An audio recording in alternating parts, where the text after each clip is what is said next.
আজকের অনুষ্ঠানটা শুরু করছি। ওম স্থাপকায় চ ধর্মস্য সর্বধর্মস্বরূপিণে অবতার বরিষ্ঠায় রামকৃষ্ণায় তে নমঃ।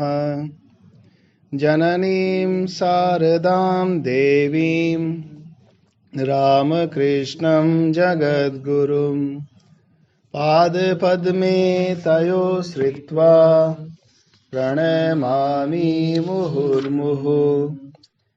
नमः श्रीयतिराजाय विवेकानन्दसूरये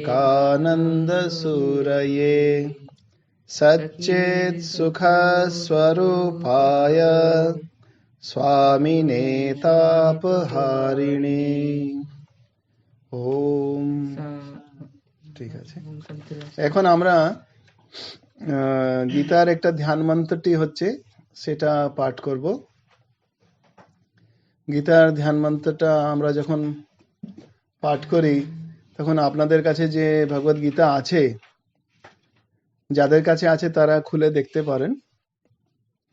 প্রথমেই আছে ওম পার্থায় প্রতিবোধিতাম भगवता नारायणेन स्वयं व्यासेन ग्रथितां पुराणमुनिना मध्ये महाभारतम् अद्वैतामृतवर्षिणीं भगवतीं अष्टादशाध्यायिनीम् अम्ब त्वाम् अनुसन्दधामि भगवद्गीते भवद्वेषिणीम्। वसुदेवसुतं देवं कंसचाणूरमर्दनम् देवकी परमानन्दं कृष्णं वन्दे जगद्गुरुम्।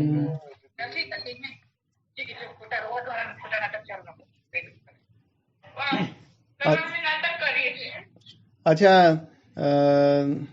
तृप्ति जी आपका माइक जो है उधर से बंद कर लीजिए।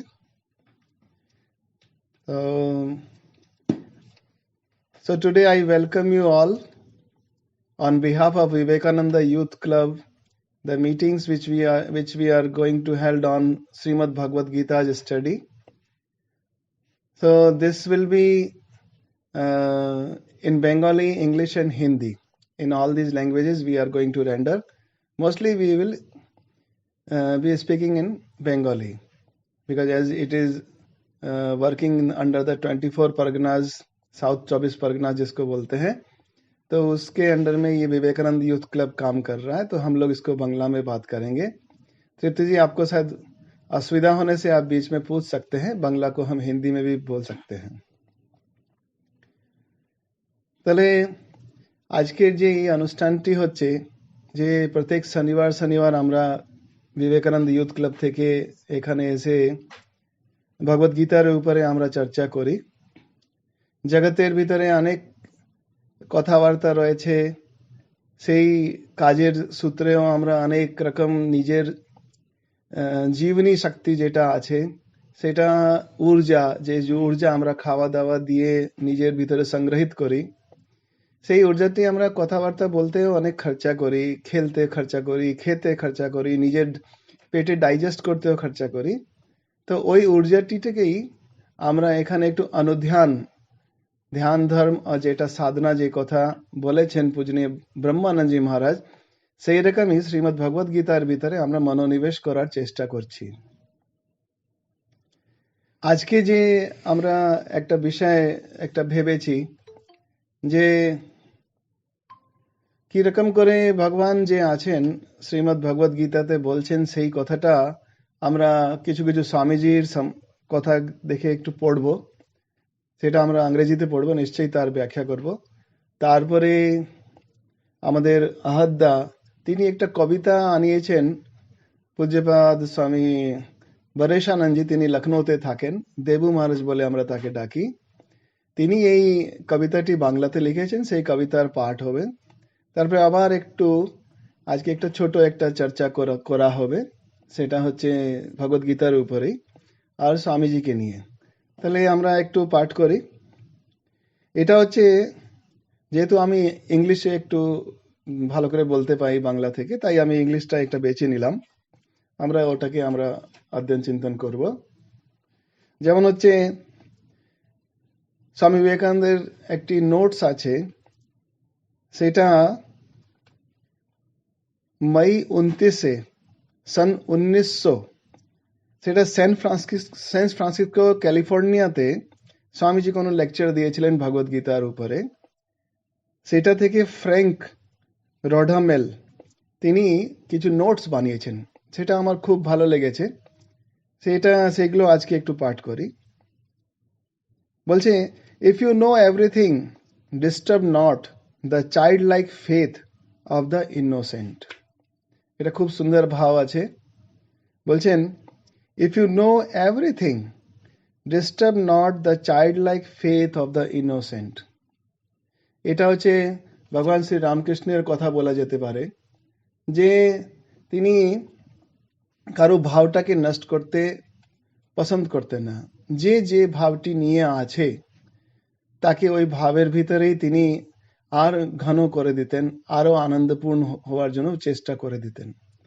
সেটা এখানে কোনো একটা হয়তো শ্লোকের আবৃত্তি করতে গেলে হয়তো স্বামীজি বলেছেন, আর সেই কথাটি এখানে ফ্র্যাঙ্ক রোডামেল লিখে দিয়েছেন। অন্য নোটতে যাচ্ছি। বলছে, religion is the realisation of spirit as spirit, not spirit as the matter. এটা একটা খুব সুন্দর কথা আছে। বলছে, ধর্ম একটা এমন জিনিস আছে যেটাতে স্পিরিট মানে আত্মাকে আত্মার মতো আমি অনুভূতি করতে চাই, কিন্তু আত্মাকে আমি কখনো ম্যাটার মতো দেখতে চাই না। যদি আমি এই বস্তুটাকে বস্তু মতো দেখছি, তাহলে আত্মার প্রভাবটা কি হলো, আমি আত্মাকে কি করে বুঝলাম? তাই স্বামীজি বলছে যে আমি এই চোখেও যদি ঈশ্বরকে দেখি তো ঈশ্বর মতো দেখি, এরকম না হয় যে আমি বস্তু মতো দেখি। তাই বলছেন স্বামীজি এক দু জায়গায় আরো বলেছে, open your eyes and see God everywhere. এই কথাটি স্বামীজির খুব সুন্দর লাগে, যে তিনি বারে বারে বলছেন, বহুরূপে সম্মুখে তোমার ছাড়ি কোথায় খুঁজিছে ঈশ্বর। এই কথাটি বারে বারেই বিভিন্ন প্রবচনের ভিতরে আমরা যে ভক্ত অনুরাগী বৃন্দ আছে স্বামীজিদের মুখেও আমরা এই কথাটি শুনি। স্বামীজি এই কথাটি কত সুন্দর করে এখানে বলছেন, religion is realisation of spirit as spirit, not spirit as matter. আরেকটি কথা আমরা মনে যদি আসে, স্বামীজি বারে বারে বলছেন, each soul is potentially divine. The goal is to manifest this divinity by different manners, যা স্বামীজি বলেছেন, যোগের দ্বারা, যোগের দ্বারা, যে রকম সব কথা কর্মের দ্বারা আছে। এখানে যে বলছেন যে স্পিরিট মানে আত্মাকে আত্মা মতো আমি অনুভূতি করা, সত্যি করে এটা আশ্চর্যময় জিনিস আছে। কারণটা কি আছে? কালকে আমরা ভগবদ গীতাতে পড়ছিলাম যে আশ্চর্যবৎ পশ্যতি কশ্চিদেনম আশ্চর্যবৎ বদতি তথৈব চান্য। আপনাদের কাছে ভগবদ গীতা থাকবে নিশ্চয়ই, আপনারা ওই ভগবদ গীতার ওই অধ্যায়টি খুলবেন, 2য় অধ্যায়। সেটাতে তিনি ভগবান বলছেন আশ্চর্যবৎ বদতি তথৈব চান্য। এটা হচ্ছে শ্লোক নম্বর 29টা। এই যে ঈশ্বরের অনুভূতি কতই আশ্চর্যময় আছে, তার লীলা এতই আশ্চর্যময় আছে যে কেউ তাকে ডাকছে আর ঈশ্বর কোন রূপেই আমাদের কাছে এসে আমাদের সমস্যার নিদান করে চলে যান, আমাদের সঙ্গে হেসে আনন্দ করে চলে যান। আমরা বুঝতে পারি না যে এই ব্যক্তির ভিতরে ঈশ্বরের বেশি প্রকাশ ছিল, এই আনন্দটা ছিল, তার ভিতরে এমন একটা ইনোসেন্ট ছিল, যে কথাটি স্বামীজি আগে বললেন, if you know everything, disturb not the childlike faith, disturb not the childlike faith of the innocent. সত্যি করে এই কথাটি আছে, এত অপূর্ব কথা তারপরে স্বামীজি বলছে religion is the realisation of spirit as spirit. যাদের কাছে স্বামী বিবেকানন্দের কমপ্লিট ওয়ার্কস থাকে তারা দয়া করে দেখতে পারেন কমপ্লিট ওয়ার্কস অফ স্বামী বিবেকানন্দার 9 নম্বর ভলিউমে স্বামীজি ভগবত গীতার সম্পর্কে কিছু পয়েন্টস আছে, সেটা যদি আপনারা দেখতে পারেন,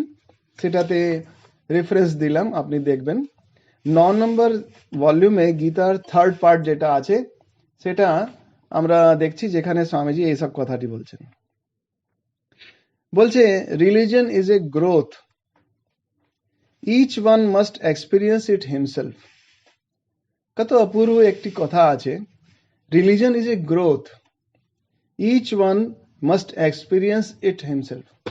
এখানে একটা খুব সুন্দর কথা আছে যে আমার যদি ঈশ্বরানুভূতি হয়ে থাকে, আমি হয়তো একে করিয়ে দিতে পারি, কিন্তু তাকে নিজেই আয়াত করতে হবে, তাকে নিজেই গ্রো করতে হবে, তাকে নিজেই বিকাশ করতে হবে।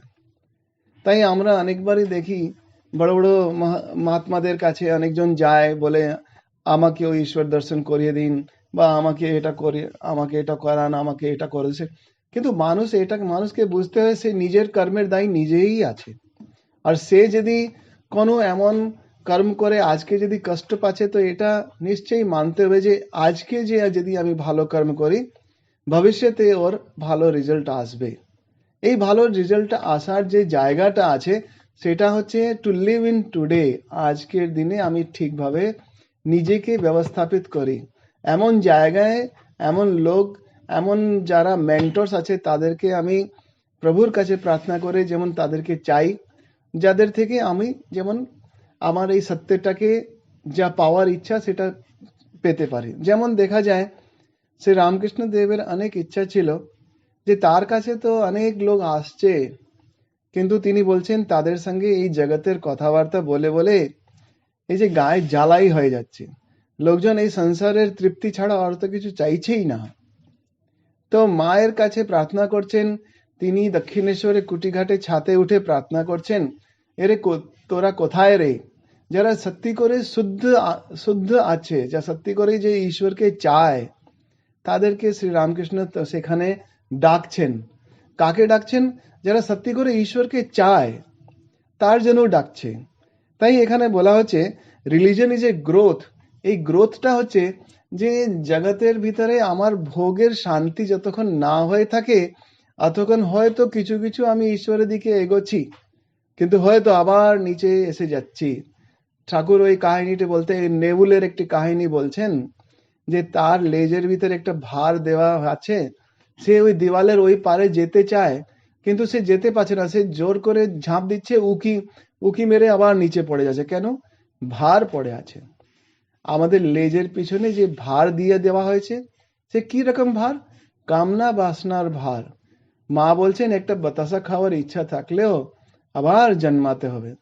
ঈশ্বরের রাস্তায় যখন আমরা এগিয়ে যাই, অনেক রকম এমন আমরা দেখি অষ্টম কষ্টম এসে পড়ে, অনেক রকম প্রলোভন এসে পড়ে। কেন?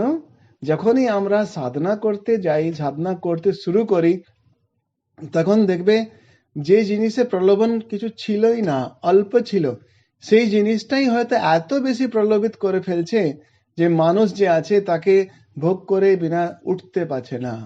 তাই জিনিসটা কি ঠাকুর চাইছেন, একটা লেশ মাত্র যেমন ভোগের ইচ্ছা না থাকে, শুধু আমাকেই চায়, শুধু আমাকেই চায়।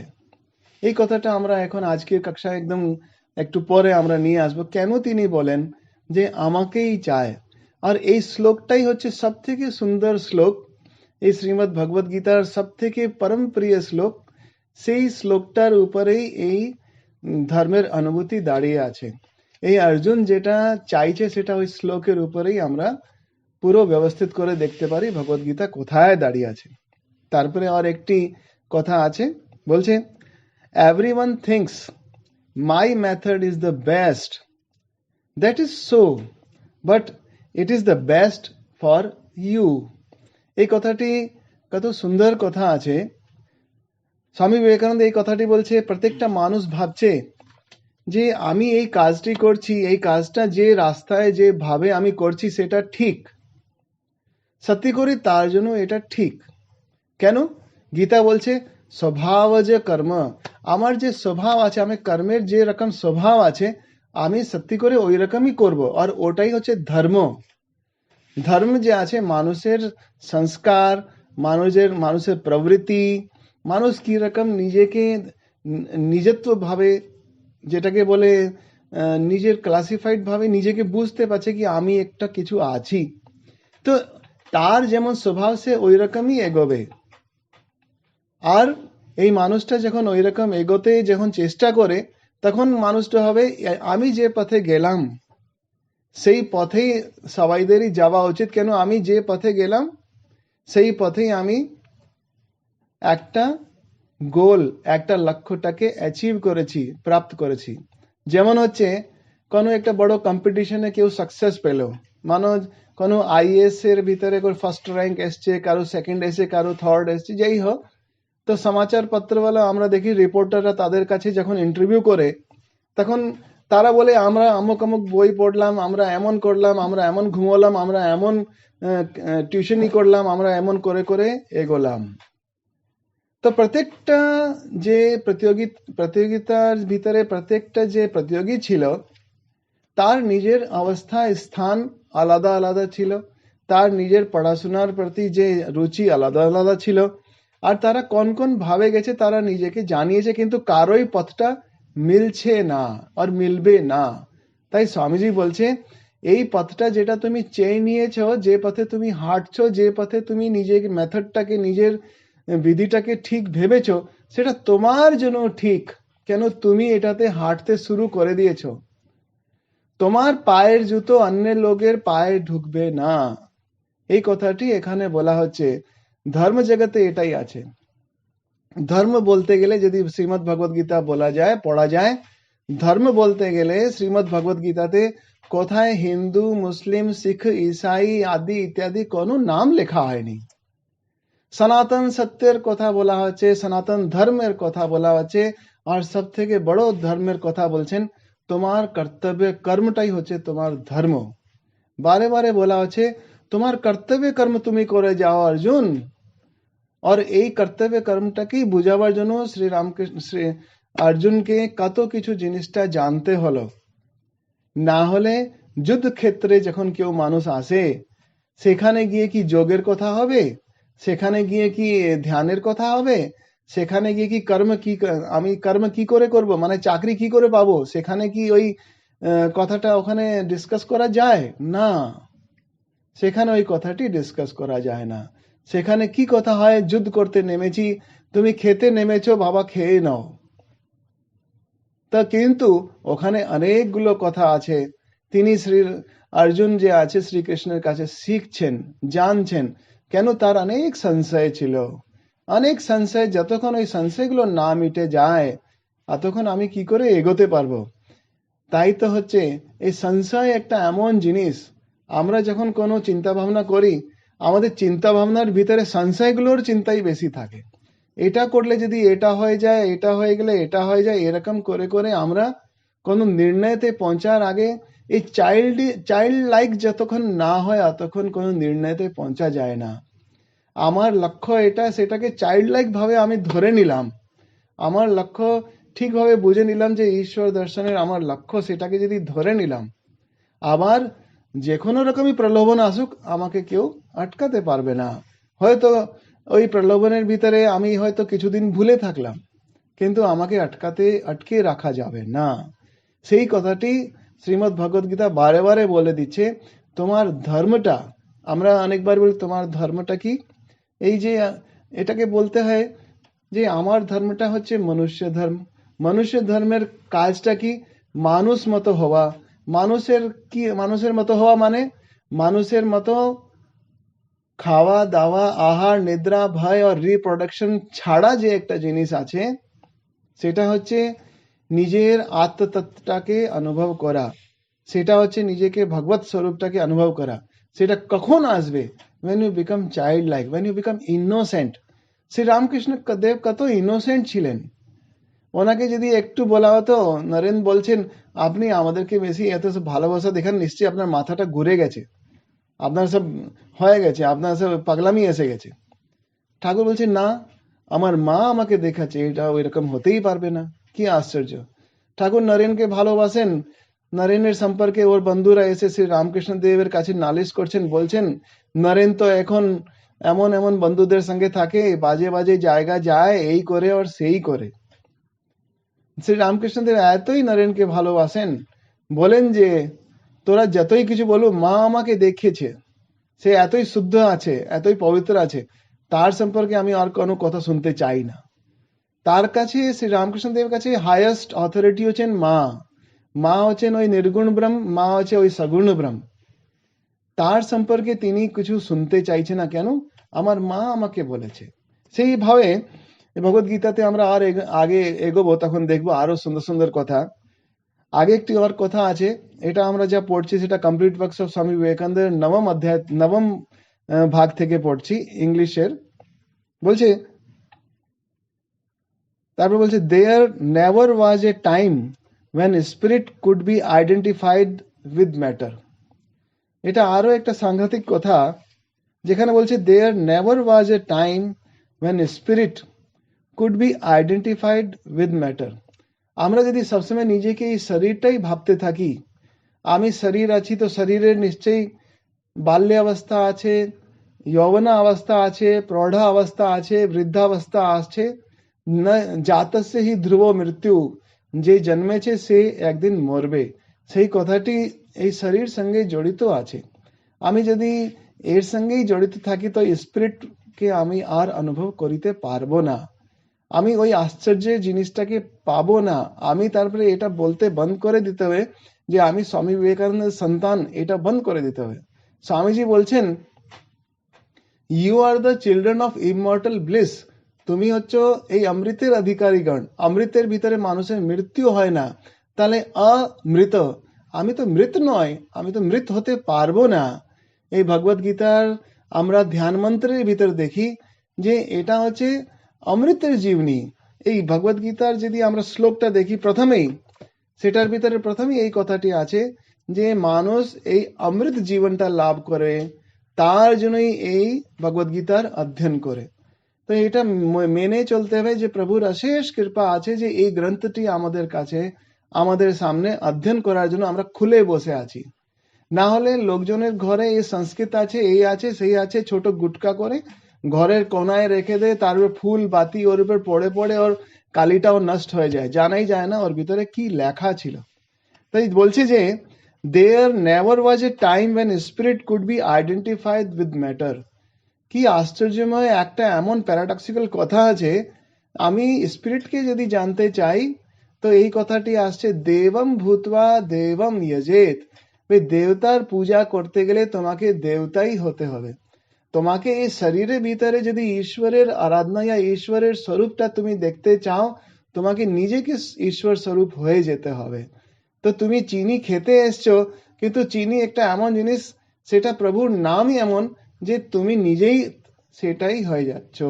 তুমি নিজেই মিনিয়েচার শ্রী রামকৃষ্ণ হয়ে যাচ্ছ, তুমি নিজেই মিনিয়েচার শ্রী শ্রী মা হয়ে যাচ্ছ।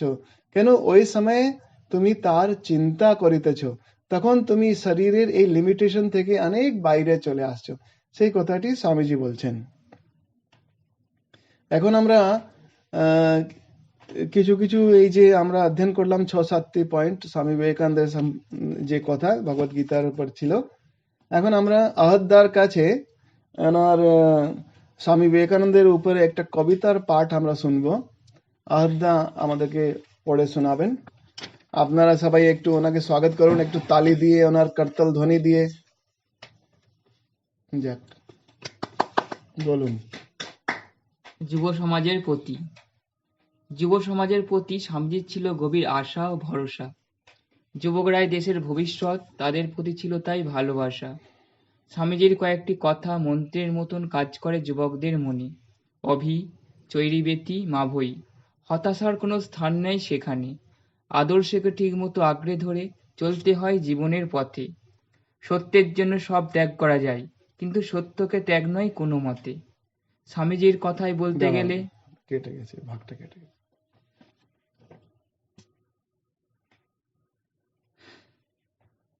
এটাই তো, এখানে বন্ধ হয়ে গেছে।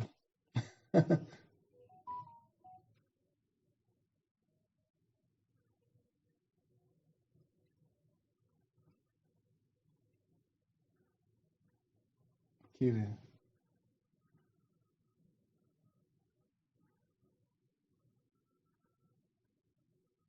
অত পরেশানি কেন রে?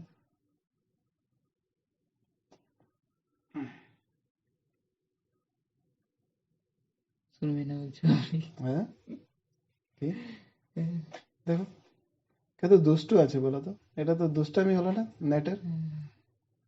কত দুষ্টামি হলো। আবার দেখি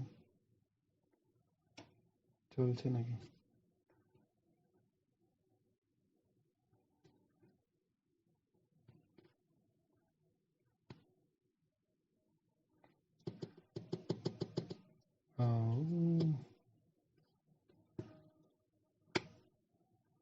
আপনি আপনি কেটে পড়লে কি করে হবে রে? জয়েন, হ্যাঁ এসে গেছে। ও কোনো কল, আমার কোনো কল এসেছিল বলে কেটে গেল, আবার শুরু হচ্ছে। শোনা যাচ্ছে আপনাদের সবাইদের? শুনতে পাচ্ছেন? এখন শোনা যাচ্ছে?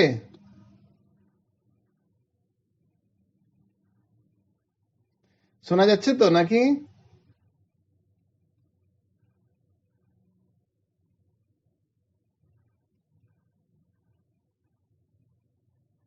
চলো ঠিক আছে, আশা করি তোমাদের শোনা যাচ্ছে। শোনা যাচ্ছে তো নাকি? হ্যাঁ মহারাজ, শোনা যাচ্ছে। ওই মাঝখানে কেটে গেছিল, কোনো কল এসেছিল মনে হচ্ছে। না, আমার তো কাটেন। ও হ্যাঁ হ্যাঁ, একবার কেটে গিয়েছিল। হ্যাঁ এখন শোনা যাচ্ছে, তাহলে আশা করি সবাইদেরই শোনা যাবে। আচ্ছা, আবার এই কবিতাটি পাঠ হচ্ছিল, সেটা শুনছিলেন? চলো শুরু করতে পারবে। যুব সমাজের প্রতি। যুব সমাজের প্রতি স্বামীজির ছিল গভীর আশা ও ভরসা। যুবকরাই দেশের ভবিষ্যৎ, তাদের প্রতি ছিল তাই ভালোবাসা। স্বামীজির কয়েকটি কথা মন্ত্রের মতো কাজ করে যুবকদের মনে। অভি, চৈরীবেতি, মাভৈ, হতাশার কোনো স্থান নেই সেখানে। আদর্শকে ঠিক মতো আঁকড়ে ধরে চলতে হয় জীবনের পথে। সত্যের জন্য সব ত্যাগ করা যায়, কিন্তু সত্যকে ত্যাগ নয় কোনো মতে। স্বামীজির কথায় বলতে গেলে বলতে হয় তাঁরই রচনা থেকে। সখার প্রতি কবিতাটি তিনি লিখেছেন মনের আবেগ থেকে। অনন্তের তুমি অধিকারী, প্রেমসিন্ধু হৃদে বিদ্যমান, দাও দাও যেথা ফিরে চাই, তার সিন্ধু বিন্দু হয়ে যান। ব্রহ্ম হতে কীট পরমাণু, সর্বভূতে সেই প্রেমময়, মন প্রাণ শরীর অর্পণ করো সখে, এ সবার পাই। বহুরূপে সম্মুখে তোমার, ছাড়ি কথা খুঁজিছে ঈশ্বর, জীবে প্রেম করে যেই জন, সেই জন সেবিছে ঈশ্বর। স্বামীজির কথায় শিক্ষা হলো অন্তরে নিহিত পূর্ণতার বিকাশ, আর ধর্ম হলো অন্তরে নিহিত দেবত্বের পূর্ণ প্রকাশ।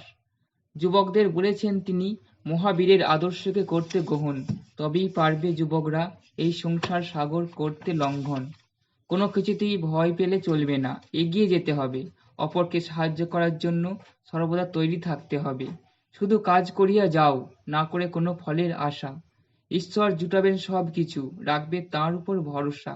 নিজের মুক্তির সাথে হোক সমগ্র জগতের কল্যাণ, এটাই হলো রামকৃষ্ণ মিশনের আদর্শের মূল ব্যাখ্যান।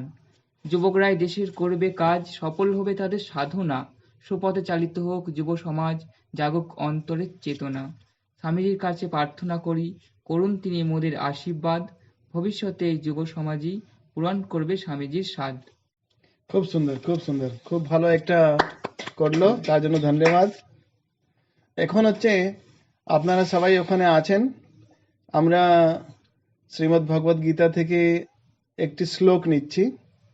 আজকে একটু চিন্তা করা হচ্ছিল যে কোনটি শ্লোক আছে যেটা শ্রীমদ্ ভগবদ গীতাতে সব থেকে মানে এমন একটা শ্লোক বলা যায় যেটা হচ্ছে মর্ম, একটা এমন শ্লোক যে গীতার সারভূত শ্লোক বলা যায়। যদি আপনাদের কাছে শ্রীমদ্ ভগবদ গীতা থাকে, আপনারা যারা রাত দিন অধ্যয়ন করতে থাকে তারা নিশ্চয়ই এটাকে দেখবেন যে গীতার 18 অধ্যায়, যদি 18 অধ্যায় যেটা আছে সেটার 66 নম্বর শ্লোকটি আছে, সে শ্লোকটা যদি দেখা যায় সেটা হচ্ছে ঠিক ঠিক শ্রীমদ্ ভগবদ গীতার একটা সারভূত শ্লোক।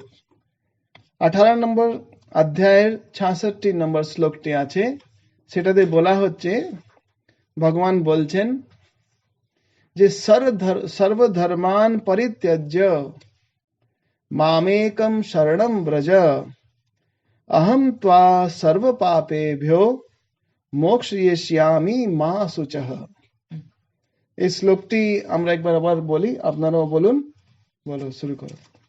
সর্বধর্মান পরিত্যজ্য সর্বধর্মান পরিত্যাজ্য মামেকম শরণম ব্রজ মামেকং শরণং ব্রজ अहम त्वा सर्व पापेभ्यो অহং তম সর্বপাপেভ্যো মোক্ষয়িষ্যামি মা শুচঃ।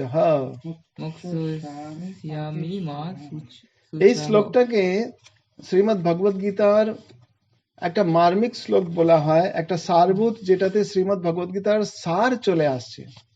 এই শ্লোকটাকে এমন করে শ্রীমদ্ ভগবদ গীতার সার শ্লোকটি বলা হচ্ছে। এখন কি হচ্ছে, এর মানেটাও আমরা একটু পড়ি। বলছে সর্বধর্মান, বলছেন শ্রীকৃষ্ণ অর্জুনকে বলছেন যে সম্পূর্ণ ধর্ম যা কিছু তুমি জানো, আর বলছে তাদেরকে তুমি আমার ভিতরে লাগিয়ে দাও, তাদেরকে তুমি ত্যাগ করে তুমি আমার ভিতরে লেগে পড়ো। বলছে পরিত্যাজ্য, তুমি বাকি সব ধর্মকে ত্যাগ করে, বলছে একম, একটা, কি মাম মানে আমার ভিতরে। সেখানে যদি আমরা বলি শ্রীকৃষ্ণ নিজের ভিতরে যদি ব্যক্তি বিশেষের ভিতরে আসতে বলছে, তবেও বলা যেতে পারে। কেন কি, যে স্পিরিট দেখতে পাচ্ছে, এই স্পিরিটের স্বরূপ আছে, সে নিশ্চয়ই আমার থেকে অনেক উন্নতি প্রাপ্ত করেছে। সে স্বামী বিবেকানন্দ বলছেন, তুমি যদি জীবনে একটা ভূতও যদি না দেখতে পাও, তাহলে কি করে বলতে পারো যে তুমি ধার্মিক ইয়া ধর্মের কোনো একটা তুমি অনুভূতি করতে পেলে? এটাই হচ্ছে যে মানুষটি এই জ্ঞানটা যার ভিতরে এগিয়েছে, যে মানুষটি কোনোভাবেই যদি আমাদের সামনে এগিয়ে ঈশ্বরের দিকে, ঈশ্বরের সঙ্গে একীভূত হয়েছে, নিশ্চয়ই তাকে আমি যদি ব্যক্তি বিশেষ রূপেও যদি তার শরণে হই, তবেও আমার কল্যাণ নিশ্চিত আছে। আর যদি শ্রীকৃষ্ণের নিজের ভগবান স্বরূপ, যেটাকে তিনি অধ্যায় 10 ভিতরে আমরা দেখি বিভূতি যোগ বলছেন, তারপরে বিশ্বরূপ দর্শন অধ্যায় 11 যে আমরা দেখি ভগবান শ্রীকৃষ্ণ নিজের বিশ্বরূপ দর্শন দেখিয়ে দিচ্ছেন। তারপরে আমাদের এই সংশয় থাকা উচিত নয় যে শ্রীকৃষ্ণ একটা ব্যক্তি মাত্র, হাড় মাসের পুতুল মাত্র না। তার স্বরূপটা, চাই আমরা হয়তো ছোট বালক স্বরূপের পূজা করি, বা হয়তো যৌবন রূপে রাধাকৃষ্ণের রূপের পূজা করি, বা হয়তো একটা বয়স্ক ভাবে তিনি যুদ্ধভূমিতে আছেন তার পূজা করি, বা হয়তো আমরা দ্বারকাধীশের মতো তাকে আরাধনা করি, ইয়া হয়তো বেট দ্বারকার ভিতরে এমন জায়গায় যেখানে তিনি অন্ত সময়ে নিজের প্রাণ ছেড়েছেন, তেমন ভাবে চিন্তা করে প্রার্থনা করি।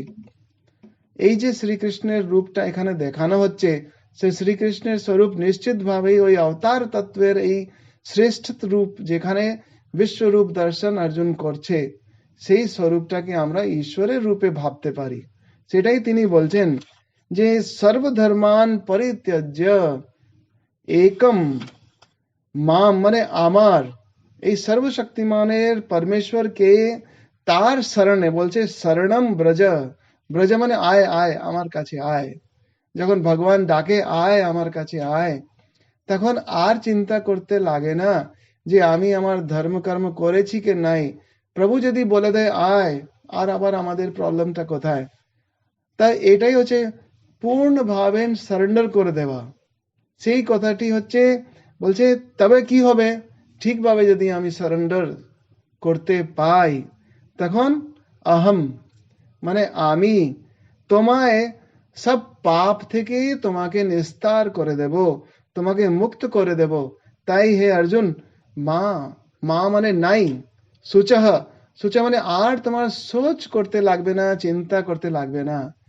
এই একমাত্রটি শ্লোক এমন আছে যেখানে আমরা দেখি ভগবান শ্রীকৃষ্ণ নিজের ভগবত্তাকে স্থাপিত করে দিচ্ছেন, অর্জুনকে সোজাসুজি বলে দিচ্ছেন কি আয়, আয় রে, তুমি কি করছো, তুমি সবকিছু ছেড়ে চলে আয়, আমার কাছে চলে আয়, আমি তোমাকে রাখছি।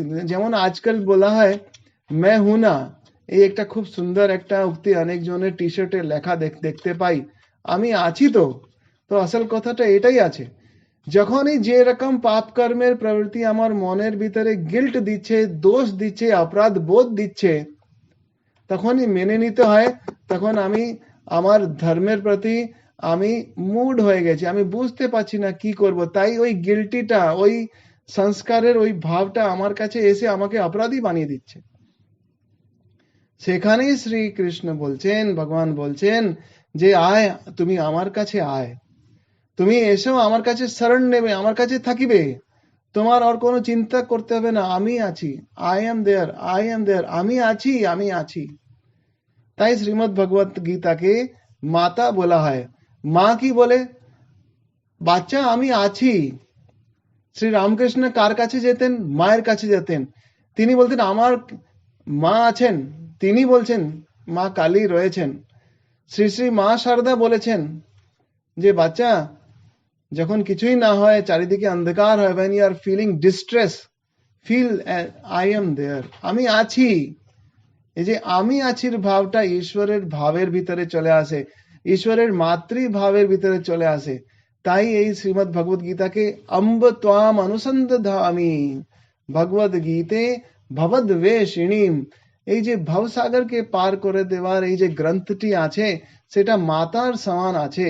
তিনি বলছেন আয় আমার কাছে আয়, আমি তোমাকে মুক্ত করে দেব। আচ্ছা, এখন কি আছে? এই কত সুন্দর আশাবাণী রয়েছে ভগবানের এখানে। কিন্তু যদি আমরা যদি ভাবি যে সর্বধর্মান পরিত্যাজ্য, এটা আমি আগেই বলে দিয়েছি যে ধর্মের কথাটা যখনই আমরা ভগবত গীতাতে দেখছি, এখানে কোনো ভাবে সম্প্রদায়ের কথা বলা হচ্ছে না। ধর্ম মানে হচ্ছে কর্তব্য কর্ম। এখন যদি দেখি এই সব কর্তব্য কর্ম রূপী ধর্মটাকে যদি আমি ত্যাগ করে ভগবানের কাছে চলে যাই, তাহলে আমার কাজ করতে হবে কিসে? আমার তো পড়ে পড়ে খাই, মা আছে না আর আমি আছি করে ভাববো।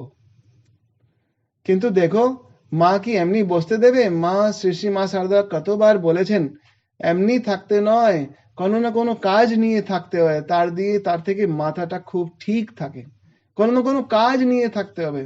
স্বামী বিবেকানন্দ তাই এই রামকৃষ্ণ মঠ মিশন মতো একটা বড় একটা কাজের জায়গা বানিয়ে গেলেন, যে তোরা কিছু না কিছু কাজ নিয়ে থাকবে। কাজ বলে চাকরি করতে হবে না, তিনি বলছেন তুমি সেবার কাজটা নিয়ে থাকবে। তুমি তো সবকিছু ত্যাগ করার জন্যই এসেছো, তুমি ত্যাগ করে আবার এখানে এসে সব জিনিসটা আলম্বন করে নেবে, সেটার অভ্যাস করতে যদি এসেছো, তাহলে তো তোমার পতন হয়ে যাবে। তুমি এখানে এসেও তোমাকে সেবার কাজটা করতে হবে, ত্যাগ করে সেবা, সেই আদর্শ মূলটাকে ধরে রাখতে লাগে। না হলে এই রামকৃষ্ণ সংঘের ভিতরে যেরকম আমরা এসে যদি দাঁড়াই, সেটাতে স্বামী বিবেকানন্দ এরকম বানিয়ে দিয়েছে যে মানুষটি যে কেউ আসুক, সে এমনি বসে থাকতে পারবেই না, পারবে না। এমন করে এই সংঘের 4টি যোগকে নিয়ে তিনি গঠিত করেছেন। সেই কথাটি এখানে আনতে হচ্ছে যে সর্বধর্মান পরিত্যাজ্য, সবকিছু ধর্মের তিনি ত্যাগ করার পরেও, এই অষ্টাদশ অধ্যায়ের পরেও আমরা আর একটি সুন্দর শ্লোক দেখি, যেখানে তিনি বলছেন যে আমি এখন যুদ্ধ করতে রাজি।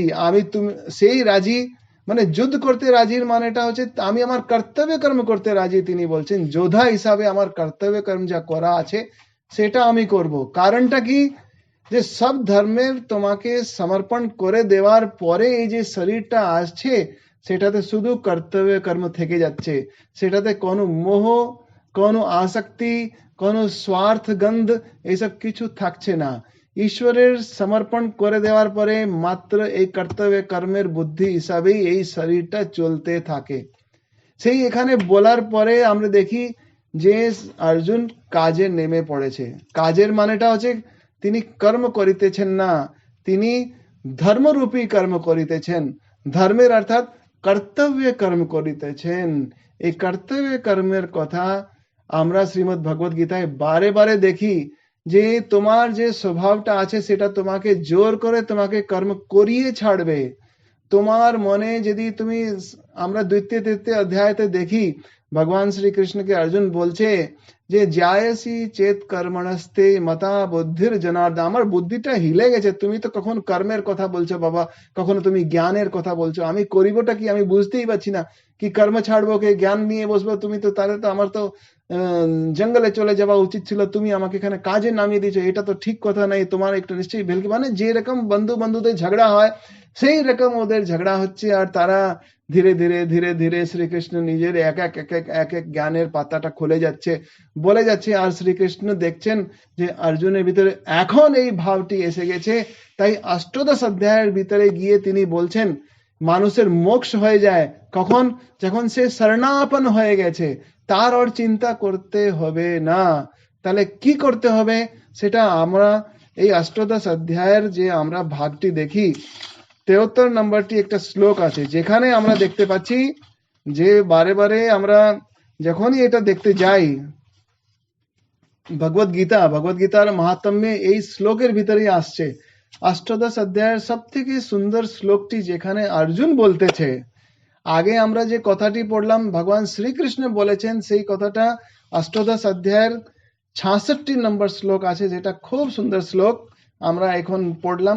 সর্বধর্মান পরিত্যজ্য মামেকম শরণম ব্রজঃ অহম ত্বা সর্ব পাপেভ্যো মোক্ষয়িষ্যামি মা শুচঃ। তুমি যদি চিন্তা মুক্ত হতে চাও আমার শরণটা নিয়ে নাও, আর এখন চিন্তা পরেশানির সম্পর্কে তুমি আবার চিন্তা করিবে না। এই হচ্ছে এই মনস্থিতি। আস্তে আস্তে অর্জুন একটা জায়গায় যোগে স্থিত হয়ে গেছে, তারপরে এই শরণের কথা বলছেন, তার আগে তাকে কোনোভাবে এই গুপ্ত কথা বললেন না। এখন অর্জুন যখন এই সব জিনিসটা জানিতে পারলো, তারপরে অর্জুন বলছে, কি বলছে অর্জুন বলো, নষ্ট মহ স্থিতি লব্ধা তৎপ্রসাদান ময়াচ্যুত স্থিতোস্মি অস্মি গত সন্দেহ করিষ্যে বচনম তব। এটাই হচ্ছে সব থেকে সুন্দর কথা। আমাদের মনের এই ভাবটা আস্তে আস্তে অনেক সময় লেগে যায়, জীবনের ভিতরে এই সময়টাকে যত আমরা কমিয়ে দেব, এত সুন্দর করে আমরা কর্তব্য কর্ম আরো করে সুন্দর করে তুলতে পারবো, আর নিজের জীবনটা ভগবতময় করে নিতে পারবো।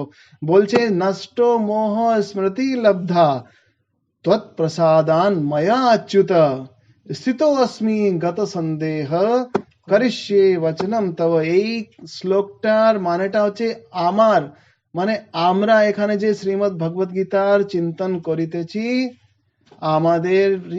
আমাদেরও নষ্ট মোহ হওয়া উচিত। আমাদেরও এই সংসার সাগরে এতজন লোকদের সঙ্গে আমাদের আলাপ, যদি মোহ করে থাকি তো দেখো কত যে গাঁট পড়ে থাকবে, এটাকে ওপেন করবে কে, এই গ্রন্থিটাকে খুলবে কে, এই গ্রন্থিটাকে যে গ্রন্থি পড়বে, এই গাঁটটি পড়বে, সেই কথাটাই আসবে না। যদি তুমি শুধু কর্তব্য কর্মকে নিয়ে পড়ে থাকবে তখন মোহ আসবে না। তাই সব থেকে বড় গ্রন্থিটা মোহ দিয়ে হচ্ছে, কর্তব্য কর্ম দিয়ে হচ্ছে না। হয়তো যেমন আমরা ব্যাদ গীতার দেখি, একজন ব্যাদ কত যে মাংস কেটে কেটে সে ব্যাপার করিতেছে, তারপরে ঘরে গিয়ে নিজের মাতা পিতার সেবা করছে। ওখানে গিয়ে একজন দেখছি হঠাৎ করে সামনে দরজায় একজন ভিক্ষুক এসে বলছে আমাকে ভিক্ষা দাও। সে বলছে আমি এখন মাতা পিতার সেবা করিতেছি, এখন আমার কর্তব্য কর্ম করিতেছি, এমন টাইম আমার তুমি ডিস্টার্ব করো না, একটু পরে এসো, আমি তোমাকেও দেখবো। কিন্তু ওই ভিক্ষুকের বললো আচ্ছা তুমি আমাকে চিনো না, আমি ভস্ম করে দিতে পারি, এই করে দিতে পারি। ভিক্ষুকের খুব আশ্চর্য লাগছে, যে মানুষটি কর্তব্য কর্মের ভিতরে এতই যে স্থাপিত হয়ে গেছে, তাকে আবার কারো অভিশাপটা আবার কোথায় থেকে স্পর্শ করবে? সে তো কর্তব্য কর্মের ভিতরে একদম অভিভূত হয়ে গেছে, তাকে নাড়াচাড়া করা যায় না, তার সংস্কারটা এমন হয়ে গেছে।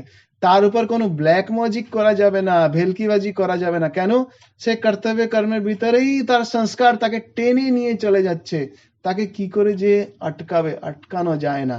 সেই কথাটি বলছে নষ্ট মোহ স্মৃতি লব্ধা, আমার স্মৃতি পেয়ে গেছি হে কৃষ্ণ, আমি স্মৃতিটা পেয়ে গেলাম। কি স্মৃতি পেলাম? যে আমি কার জন্য এখানে এসেছি, আমার নিজের কর্তব্য কর্মটা কি আছে, সেইটা হচ্ছে আমার স্মৃতি।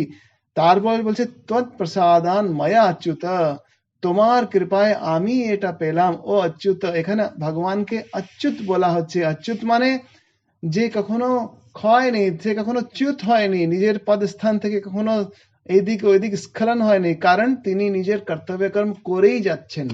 সেই কথাটি তৃতীয় অধ্যায়তে ভগবান শ্রীকৃষ্ণ অর্জুনকে বলছে যে আমি আমার কর্তব্য কর্মটা আমার দরকার নেই করতে, তবেও যদি আমি বন্ধ করে দিই কাজ করতে, है ना, এই শ্রেষ্ঠ ব্যক্তি হিসাবে যদি আমি এই কাজটাও যদি কাজ করতে বন্ধ করে দিই, তাহলে এই জগৎ সংসার আমাকেই ফলো করবে, আমাকেই দেখে তারাও বন্ধ করে দেবে। তো কর্মের যে আছে গতি, কর্তব্য কর্ম শান্ত হয়ে যাবে আর মানুষটা দীর্ঘসূত্রী হয়ে যায়, মানুষ আলসী হয়ে যায় আর ধর্মের গ্লানি মতো অনুভব করিবে। এটাই হচ্ছে। তারপরে বলছে এই সব থেকে অন্তিম শ্লোকটি সব থেকে সুন্দর শ্লোক। আরো একটা আছে গীতার সব থেকে অন্তিম শ্লোকটা কি আছে বলো? यत्र योगेश्वर कृष्ण, बोलो। যত্র যোগেশ্বর কৃষ্ণ তত্র পার্থ धनुर्धरः तत्र শ্রীর্বিজয়ো ভূতির ধ্রুব ধ্রুব নীতির মতির মম। এই শ্লোকটা বলছেন সঞ্জয় ধৃতরাষ্ট্রকে বলছে যে यत्र योगेश्वर কৃষ্ণ, এই যোগেশ্বর কৃষ্ণ যেখানে আছে। যোগেশ্বর কৃষ্ণ কেন বলা হচ্ছে? গীতাতে প্রত্যেক অধ্যায়টাকে যোগ বলা হয়েছে, যোগ বলা হয়েছে। আর এই যোগের যে প্রবক্তা আছেন, যে ভালো করে বুঝাচ্ছেন, তিনি কে আছেন? কৃষ্ণ আছেন। তো যার থেকে আমরা যা কিছু শিখি সেটা হচ্ছে এই যোগেশ্বর। তিনি তিনি যোগকে শিখাচ্ছেন। এই যোগ যুগ ধর্মের একটা প্রবর্তক যেটা থাকে, কিছু না কিছু যোগ শিখিয়ে যান। আমরা বলি না যোগ জুগাড়টা কি আছে, এই যোগটা জুগাড় করে দিয়েছেন। তিনি কোথা থেকে জুগাড় করেছেন? তিনি উপনিষদ থেকে গঙ্গা বাড়ি নিয়ে এসে আমাদেরকে জুগাড় করে দিয়েছেন, গীতা স্বরূপ জুগাড় করে দিয়েছেন। গীতা মানে তার গায়ন মুখ থেকে বেরিয়েছে। তাদের শ্রী শ্রী ভগবানের এই ভগবত গীতা হচ্ছে শ্রী শ্রী ভগবানের ঠোঁট, এই ঠোঁট গীতা। গীতা মানে তার মুখ থেকে এই বাণী বেরিয়েছে, তার মুখ থেকে যে সরস্বতীর রূপী এই বাণী রূপে রয়ে আছি, যে গানটি আমরা গাই, সেটা এটাই ভগবান শ্রীকৃষ্ণের এই কথাটি আছে। আর সঞ্জয় ধৃতরাষ্ট্রকে বলছে यत्र योगेश्वर কৃষ্ণ यत्र পার্থ ধনুর্ধরা। কৃষ্ণ মানে যে সবকে আকৃষ্ট করে দেয়, তার সব পাপটাকেই নাশ করে দেয়, সেই যোগী যুগী যে যোগ দেখাচ্ছে তেমন যোগেশ্বর যেখানে আছে। আর পার্থ, পার্থ মানে পৃথু রাজার যে বংশজের ভিতরে যারা আসছে তিনি পার্থ। তানে মানে বলে দিচ্ছেন যে এখন রাজা যে আছেন পার্থর নিয়ে যে যে আসছে তাদের ভিতরে অর্জুন হতে যাচ্ছে, সে ধনুর্ধর। ধনুর্ধর বলে মানে তাকে মানে মিলিটারি ম্যানকে যখন আমরা লেফটেন্যান্ট কর্নেল মেজর যখন আমরা বলি, তার বুকে একটা রস, একটা আনন্দ শক্তি চলে আসে। আমরাও যদি কাউকে বলি লেফটেন্যান্ট কর্নেল সঙ্গে আমার বন্ধুত্ব আছে, মানে আমার বুকে এমন মনে হয় যেমন আমি ওই মতো সিপাহী হয়ে ওই সরহদে ওখানে সেনার বর্ডারে গিয়ে দাঁড়িয়ে আমি যেমন গলি চালাচ্ছি, এরকম মনে হবে, আমার শক্তি বেড়ে যায়। তাই বলছি ধনুর্ধর। এখনকার যদি হয়তো আমরা বলবো হয়তো বোফোর্স তোপ চালায়, হয়তো অমুক ফাইটার প্লেন চালায়, এইরকম ধনুর্ধর মানে আর্চার। এই আর্চার হওয়ার একটা সম্মান আছে। বলছে যে পার্থ ধনুর্ধর যেখানে আছে, সেই লোকটি যে আছে এখানে এসে রয়েছে। আমরা দেখছি যেখানে যোগেশ্বর কৃষ্ণ আছে, যেখানে পার্থ ধনুর্ধর আছে, বলছে তত্র শ্রীর বিজয়, সেখানে শ্রী হবে, সেখানে বিজয় হবে। আর ভূতির ধ্রুবা নীতির মতির মামা। এই সুন্দর শ্লোক দিয়ে শ্রীমদ ভগবত গীতার 700টা ভাগ, যে 700টা যে শ্লোকটি আছে এখানে গিয়ে সমাপ্ত হচ্ছে। কিন্তু এই সব শ্লোকের ভিতরে যদি দেখেন সর্বধর্মান পরিত্যাজ্য, এটা হচ্ছে মার্মিক শ্লোক। শ্রীমদ ভগবত গীতার সব থেকে মার্মিক শ্লোক হচ্ছে ভগবান শ্রীকৃষ্ণের বলা, সেটা আমাদের সবাইদেরকে মানে এত শান্তি আর আশ্বাসন দিয়ে দিচ্ছে। বলছে সর্বধর্মান পরিত্যাজ্য মামেকম শরণম ব্রজ। কি সুন্দর আছে, অহম ত্বা সর্ব পাপেভ্যো মোক্ষয়িষ্যামি মা শুচঃ। এই শুচ মানে শোকের কারণটা অর্জুনের কি ছিল? শোকের কারণটা অর্জুনের যেটা ছিল, মোহগ্রস্ত হয়ে গেছিল। বলছে গান্ডীবম সংস্রস্তে হস্তাৎ কোচৈবচ। আমরা যে প্রথম ভাগে, আমরা প্রথম অধ্যায়তেই আমরা দেখি, দ্বিতীয় অধ্যায়তে দেখি এই সব জিনিসটা হচ্ছে শ্রীকৃষ্ণ তাকে একটা বকাবকি করছে, সুন্দর করে বকে দিচ্ছে। বলছে ক্লেব্যম মা স্মগম পার্থ নৈতত্ব উপপদ্যতে ক্ষুদ্রম হৃদয় দৌর্বল্যম ত্যক্তব তিষ্ঠ পরন্তপ। তোমার এই অসময়ে এরকম ক্লিপ ভাব কি করে হয়ে গেছে? একটা মানুষকে যদি বকতে হয়, একটা মানুষকে যদি হ্যারাস করতে হয়, তাকে ক্লিপ বলে দিতে হয়, তাকে অ্যানাঞ্চ বলে দিতে হয়। সে না তো পুরুষ আর না স্ত্রী মতো আমরা ওকে গালি যদি দিই ইয়া তার উপরে কি রেগে যাই, তাকে যদি এমন বলি, সে কি আবার তার মনের ভিতরে তার আগুন লাগবে না? সত্যি করে শ্রীকৃষ্ণ ওখানে পিটাই করছে অর্জুনের। আর সেই থেকে যেখানে ও অর্জুন রথের পিছনে বসে পড়লো, সেখান থেকে তুলে আনিয়ে এই জায়গাতে আনিয়ে তেরি করে দিয়েছে। তেরি করার পরেই ভগবান বলছেন, যখন অর্জুন তেরি হয়ে গেছে, আমি এখন যুদ্ধ করতে মানে অক্ষমতা ভাবছি না, আমার এটা কর্তব্য কর্ম, আমি অকর্তব্য কর্ম হিসাবে করতে যাচ্ছি, আমি সেটাই করব। তখন তিনি এই কথাটি বলছেন, তুমি আর চিন্তা করিবে না, সর্বধর্মান পরিত্যজ্য মামেকম শরণম ব্রজ। এই ধর্ম যেটা বলা হচ্ছে, সব ধর্মের তুমি ত্যাগ করে শুধু আমাকে তুমি ভজনা করো, তুমি যে আছে শরণে চলে এসো, তারপরে তোমার যত দুঃখ কষ্ট আছে সেটা নিবৃত্তি হয়ে যাবে। যত অবতার পুরুষ দেখছি, যেখানে তারা করুণা সিন্ধু হয়ে যায়, সেখানে দেখি তারা তাদের শরণে যদি এসে থাকে, তাদেরকে তারা এতই অভয় দান করে দেন। আমরা দেখি অভয়ম সত্ব সংশুদ্ধি, ধর্মের প্রথমটাই সূত্র হচ্ছে অভয় পাওয়া।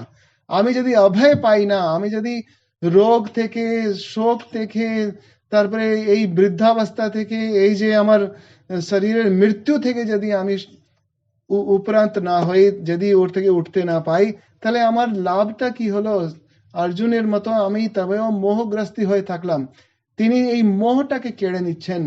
এই মোহটাকে কেড়ে নিলেই মানুষ পরমাত্মা ছাড়া আর কিছু নেই। কেন? পরমাত্মা নিজে এই মোহগ্রস্ত না হয় তিনি কর্তব্য কর্ম করে যাচ্ছেন। আমরা তৃতীয় অধ্যায়তে যদি দেখি, যাদের কাছে ভগবত গীতা আছে তারা একটু ভালো করে দেখতে পারেন। শ্রীমদ্ ভগবত গীতাতে তিনি বলেন যে, ভগবান নিজে বলছে যে নাহি কশ্চিৎ ক্ষণম আপি জাতু তিষ্ঠত্য কর্মকৃত কার্যতে ইয়বশ কর্ম সর্ব প্রকৃতি জৈর গুণেই। যে মানুষ কোনোভাবেই কর্ম না করে থাকতেই পারবে না।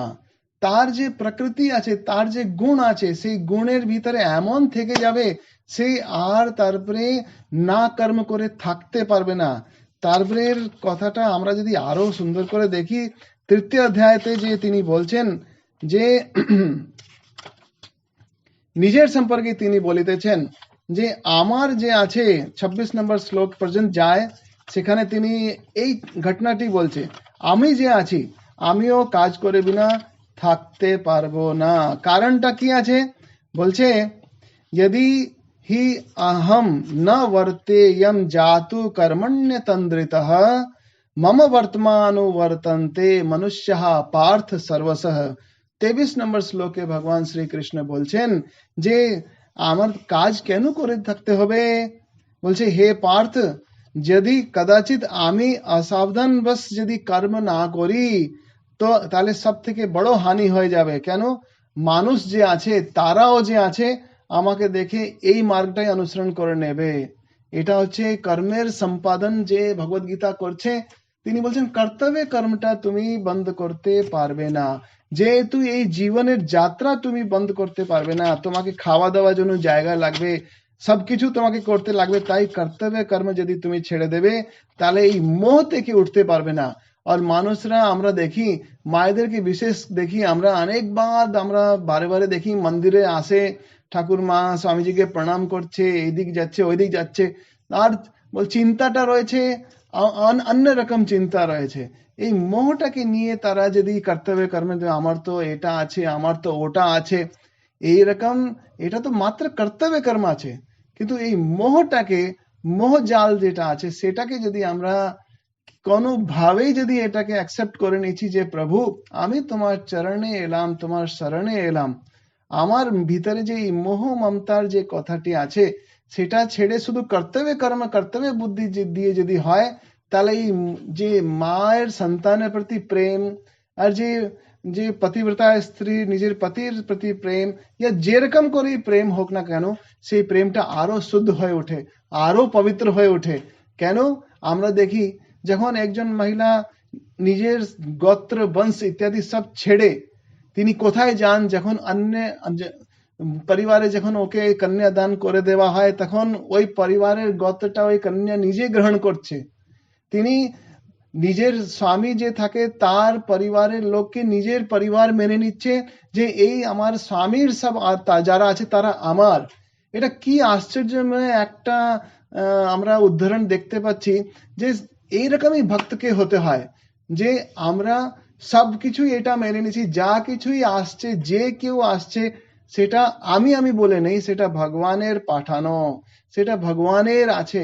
স্বামী বিবেকানন্দের একটা কথাটি আমার খুবই আনন্দ লাগে, মস্ত কথা লাগে, যে তাকে একজন ভদ্রমহিলা বলছে, Swamiji, those who are coming to you, they all are not fine, they have some other malice thoughts, ওদের মাথায় আরো কিছু চলছে, তুমি সবাইদের সঙ্গে কথা বলছো এটা ঠিক নয়। স্বামীজি বলছে, no, I am the man of God, আমার কাছে তো সবাই ভগবানেরই পাঠানো, আমি কি করে না করিব। এটাই হচ্ছে সব থেকে বড় সুন্দর প্র্যাকটিক্যাল বেদান্তা, যে তিনিই তো সবাইকে বানিয়ে তিনি তো পাঠাচ্ছেন। তাই কি হয়, কি আনন্দের কথা হয়, ভগবদ গীতাতেই দেখছি শ্রীকৃষ্ণ তিনি ভগবানের স্বরূপ হয়, তিনি বলছেন, মমই বাংশো জীব লোকে জীব ভূত সনাতন, এই জীবটা যেটা আছে মমই বাংশ, এটা আমারই অংশ আছে। এই যতগুলো জীব ভূত সনাতন দেখা আছে সে আমার অংশ রয়েছে। জীব ভূত সনাতন, তিনি সনাতন আছে কেন? সব তো ঈশ্বর ছাড়া কোনো জিনিস দিয়ে বানানো হয়ই নাই, ঈশ্বর ছাড়া আর কোনো তো র মেটেরিয়ালই নাই, তাহলে প্রত্যেকটা জিনিস ঈশ্বর ছাড়া হতেই পারবে কি করে? কেউ যদি আমার সঙ্গে হিংসা করিতেছে, কাউকে যদি দেখে আমার মনে খারাপ লাগিতেছে, হয়তো এই কথাটা থাকলেও ঈশ্বর ছাড়া আর কিছু নেই। কেন? ঈশ্বর ওই রকমই লীলা করতে ভালোবাসবেন, তিনি আমার সঙ্গে এরকমই ভালোবাসছেন, আমার কিছু করার তো নাই। কেন? ঈশ্বর ছাড়া তো কোনো জিনিসটাই নয় এই জগতে। তাই এটা বলা হচ্ছে মমই বাংশ জীব লোকে জীব ভূত সনাতন। এরকম জ্ঞানের চর্চা আমরা শ্রীমদ ভগবদ গীতায় পাচ্ছি। তাহলে আজকে অনেক সময় আমরা এটা আমরা সদ্ব্যবহার করলাম। আর তার জন্য সবাইকে আমি ধন্যবাদ জানাই। আমরা প্রত্যেক শনিবার 9:30 বসার চেষ্টা করছি। এই বিবেকানন্দ ইউথ ক্লাবের ভিতরে আজকে যারা যারা যোগদান করেছে তাদেরকে ধন্যবাদ, আনন্দ প্রণাম সব জানাই। আর আবার যে আছে আপনাদেরকে নিবেদন করে রাখলাম, আবার আমরা এসে আর আসবো আর চেষ্টা করব যে এই ভগবদ গীতার আরো আমরা সুন্দরভাবে চিন্তন ভাবনা করতে পাই।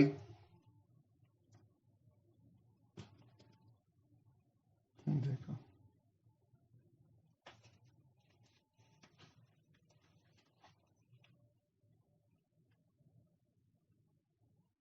আপনার মোবাইলে তুলেছেন, সেটা হচ্ছে কেন করেন করতে পারছেন, আজকে ভালোই হয়েছে, অনেক কিছু ভালো সুন্দর হয়েছে, এটা তুলতে পারতেন।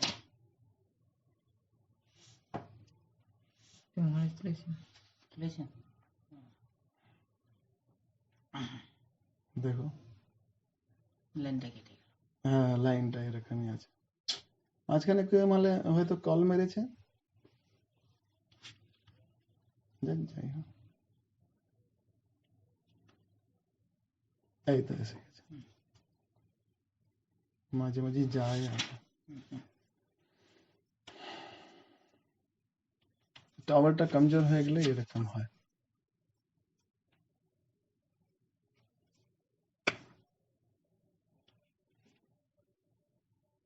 টাওয়ার তো ভালোই আছে, কেন এমন কেঁদে কেঁদে আসছে?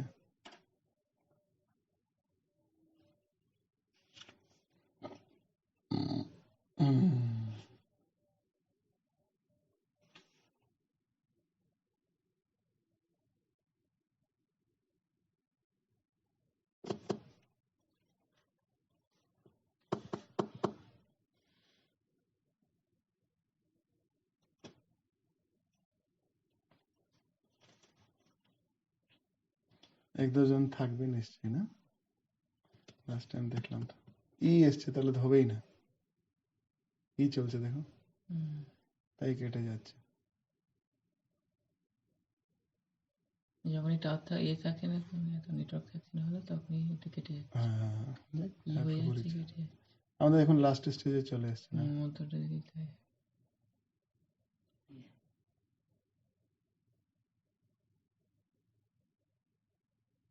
আয়,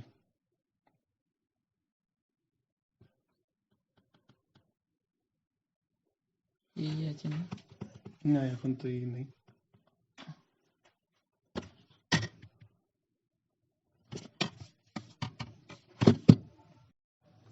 তো আমরা যখনই ক্লাসটা অন্তিম পর্বে যখন আসি, আজ দিনের দিনান্তে, তো কি করি যে ভগবদ গীতার যে অধ্যায়গুলো আছে সেই অধ্যায়গুলোকে আমরা তাদের নামটা আমরা আবার পুনরাবৃত্তি করি। সেটাতে কি হবে, এই 18খানা অধ্যায়ের নামগুলো আমাদেরকে পুরো কণ্ঠস্থ হয়ে যাবে।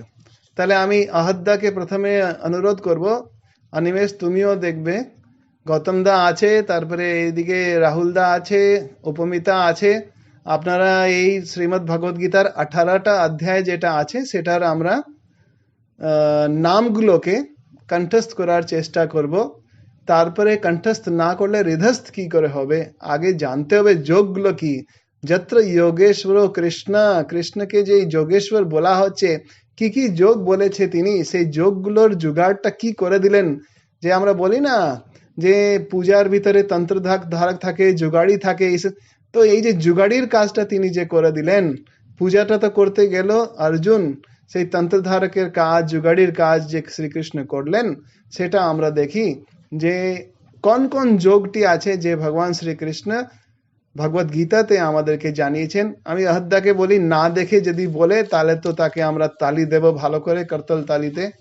না দেখে বলতে হবে, প্রথম অধ্যায় থেকে নাম বলতে হবে। যেখানে আহদ্দা ভুল করে দেবে সেখানে শ্রীকেশদা তাকে ধরবে। বলো, শুরু করো। অর্জুন বিষাদ যোগ, সাংখ্য যোগ, কর্মযোগ, জ্ঞান যোগ, সন্ন্যাস যোগ, ধ্যান যোগ, আর জ্ঞান বিজ্ঞান যোগ, অক্ষর ব্রহ্ম যোগ, রাজবিদ্যা রাজগুহ্য যোগ, আর বিভূতি যোগ, আর তারপরে বিভূতি যোগের উপর বিশ্বরূপ দর্শন যোগ, ভক্তি যোগ, ক্ষেত্রজ্ঞ বিভাগ যোগ, গুণাত্রয় বিভাগ যোগ, পুরুষোত্তম যোগ, দৈবসুর সম্পত্তি বিভাগ যোগ, আর শ্রদ্ধাত্র বিভাগ যোগ, মোক্ষ যোগ। মোক্ষ যোগ। এই 18টি নাম এত সুন্দর করে হলে তাকে একদম সুন্দর করে করতালি দিয়েছেন আমাদের শ্রীকেশদা।